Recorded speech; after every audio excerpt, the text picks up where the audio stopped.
It's hood, fan, motor replacement prep day, right? Here's the thing. They use these two hoods, means I gotta get here early in the morning to swap this motor out.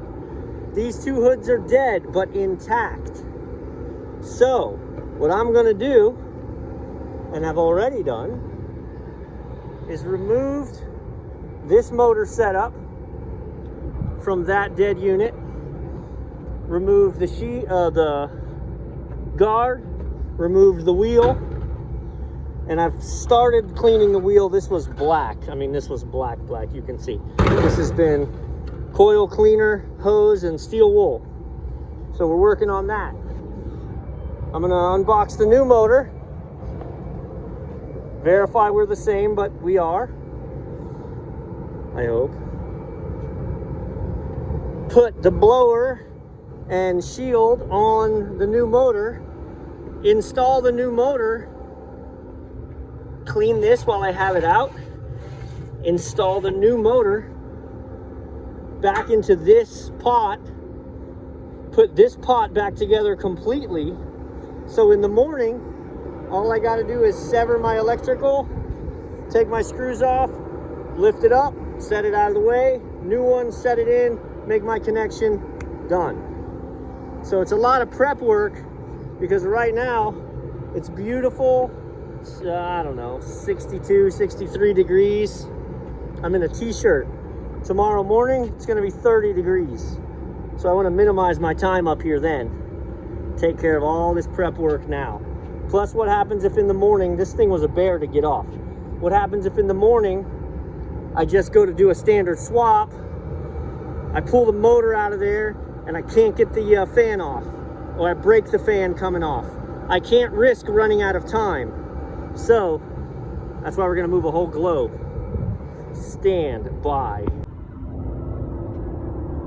I'm such an equipment nerd. That is so pretty. Look at it. So, obviously, it's a different motor, but it's the same motor.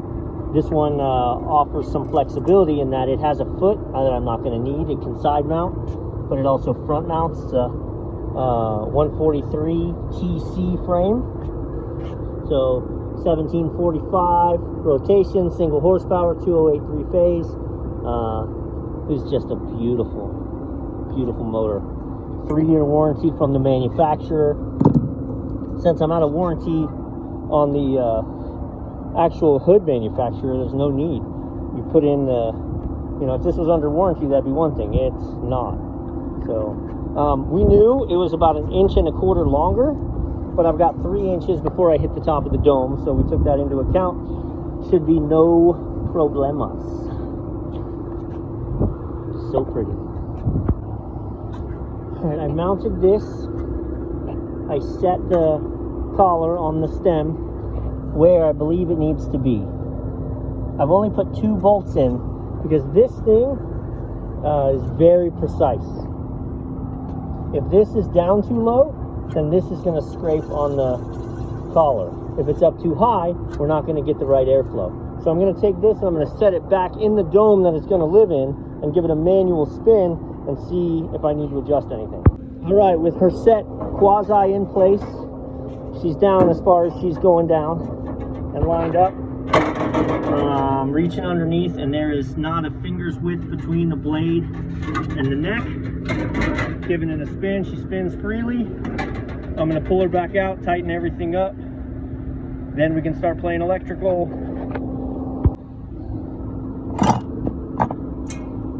People think you're just going to slap a motor in. There's a lot that goes on here. All right, let's take a look. We're running 208. So what we're going to do, 4, 5, 6. So this is the default, thankfully. So 4, 5, 6 get pinned together. We've got all this. We'll see what kind of space I have when I'm done. 7 and 1. 7 and 1. I taped those together already. 8 and 2. 8 and 2. So what I hate about this box is that it's cast iron. Right? So they've got a little ceramic coating on it, but don't trust that. So you can't make any connections in here for the cast iron, making contact. I can't run these double legs out. What I'm probably going to end up doing is cutting them short, making a Wago connection, cutting them short, making a Wago connection, and then run my 3 whips out into my 3/4 watertight. So, here we go. All right, so 4, 5, 6 capped off. 7 and 1 together with one leg, 8 and 2, 9 and 3. All right, these connections are done. I'm never gonna have to mess with this again. I'm actually gonna electrical tape these shut, put my cover on, and then I can run my 3/4 inch watertight on there and have my whip ready to go for the morning. All right, here we go. I was wrong. It's only 38 degrees this morning and beautiful. So we're dismantling this so we can disassemble it so that we can drop this in its place. First phase down. I wasn't sure I was going to have help with me this morning. So yesterday, instead of doing the whole globe, I had conceded to just changing this mounting plate, which I could have done myself. But I have help, so either way. So we're going to drop this on here.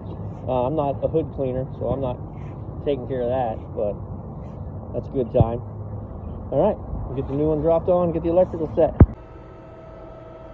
Okay, we have confirmed rotation up top. We're running. We're running 58 hertz and 2.5 amps. So I'm going to set this guy for 60 hertz, which he's supposed to be set for. 2.78 amps, 2.87, let's see. We're supposed to run 3. That works for me.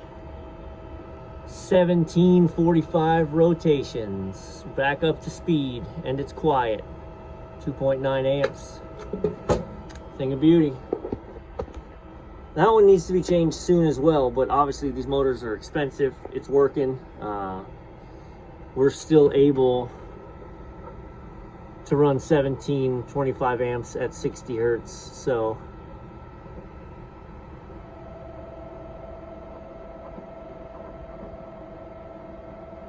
yeah. All right, well, let's get a look up top. All right, this thing is moving some air, man. This is crazy. Considering they've been running 1300 RPMs and now they're running 1750. So